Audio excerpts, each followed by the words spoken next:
The following video on transnasal esophagoscopy shows its true value as a diagnostic tool.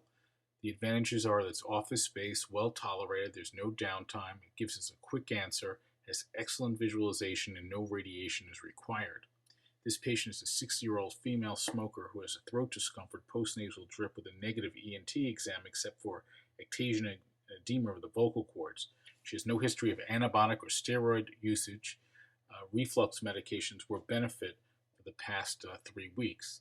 Under topical anesthesia in the office, the TNE scope is passed transnasally into the nasopharynx. Once the mucus is cleared off the scope, excellent visualization is seen.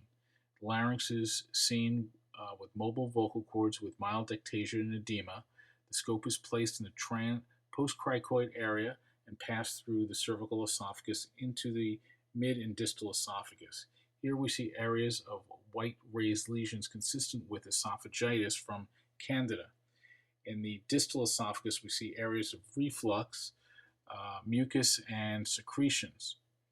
The Z line is now visualized, which has areas of erythema and redness with mucosal irregularities. This is consistent with severe reflux. As the scope is now passed through the GE junction, the stomach is well visualized with normal mucosal folds, as is seen here. Secretions in the stomach are seen. Mucosal folds are well visualized. A brief view of the stomach shows no ulcerations or lesions.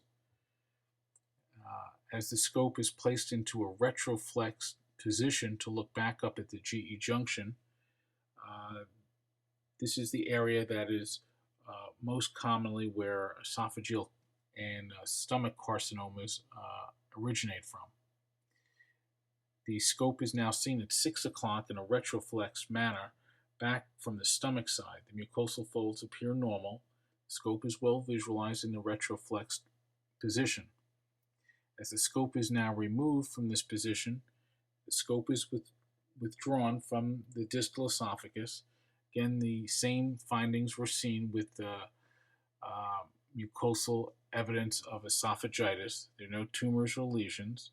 The scope is withdrawn through the cervical esophagus back into the larynx. This took a total of 3.5 minutes.